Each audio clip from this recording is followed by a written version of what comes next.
Welcome back.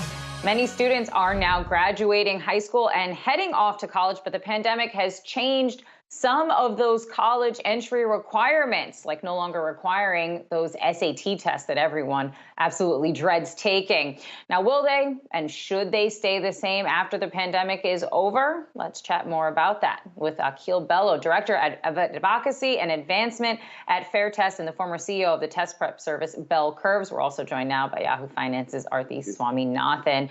Great to have you both with us here for this conversation. So, Akil, curious to know some of those changes, like that SAT test requirement.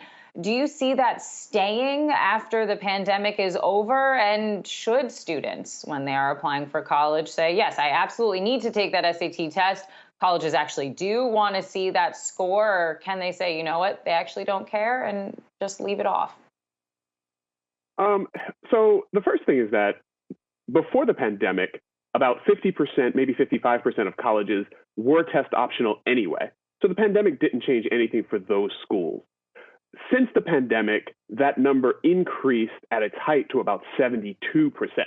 So one of the issues that students face is what's the policy at the individual college that they plan to apply to.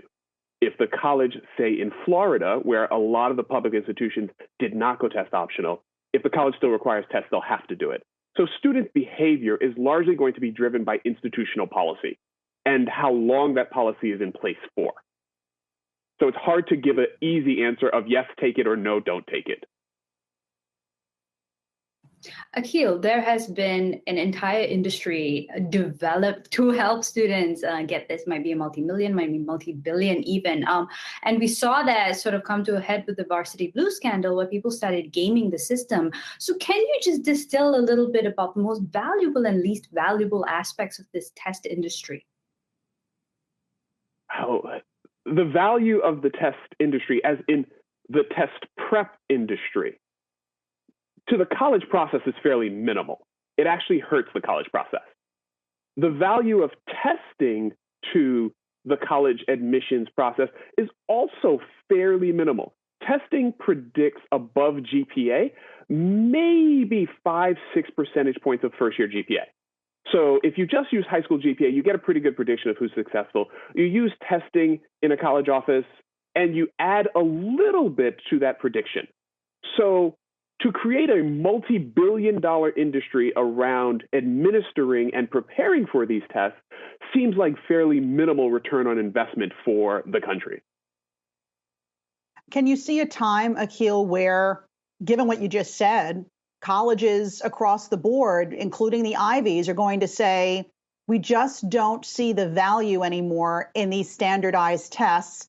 They create more issues of equity than they're worth, and we're going to do away with them. Can you actually see a time? And to Aarthi's point, there are a lot of people out there who have built industries on these exams and prepping students for them. So there's a lot at stake for them. But can you see the universities and colleges actually saying, we're not going to take these tests anymore?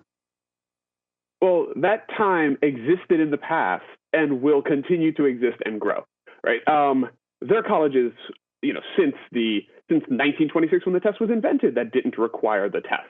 So it's not a natural intrinsic part of admissions. It is an intrinsic part of admissions at certain subset of schools, and that has changed and will continue to change. One of the complications is that there's no universal application process to all colleges. Currently, public colleges in California will not consider standardized tests. There's a bill in New York State to replicate what California is doing. So there's absolutely going to be a point at which there is currently and will continue to be some colleges that do not require testing at all, some that allow students to make the choice, and some that still require testing. The number that require testing will go down in the future. That's what I see happening. Akil, I just want to ask you about the advanced placement test. So even if you don't take the SAT or the ACT, a lot of students still take the AP exam. Can you just speak a little bit about whether you see that also fading, or that, still being such an essential thing for students to include in their admissions packet? So when you start talking about essential and requirements, the problem with those conversations is that they focus on a particular subset of schools. There are some colleges that are open access. there are some colleges that are highly rejective, and they reject far more students than they admit because those schools are very popular and in demand and receive a great number of applications. So what's required varies depending on the institution you're talking about and what that institution wants of their applicants. AP courses aren't required at any institution. They're just the practice. They're just commonly submitted at some institutions. I see that those who have valued APs in the past will probably continue to value them and probably continue to award college credit for taking those tests. So again, student behavior is largely driven by college policy. So if colleges continue to require or reward credit for AP exams, then I see students continuing to take it. And those are better tests than the SAT and the ACT. Yeah, they seem to be much more focused, and students can, I guess, better prepare for that material because it is so tied to the class. But before we let you go, wanted your thoughts on your recommendation to students applying in the fall to college and wondering whether or not they should add that SAT or ACT score to a school that says it is optional. I think there's some thinking that, when they're making those admissions decisions behind closed doors, the student who didn't include the test scores just has a mark against them, even if the school is not going to be fully transparent about it. What would your recommendation be to those students? One, I would say that students should be looking at that the same way we generally look at AP exams. You take it if it's helpful to you.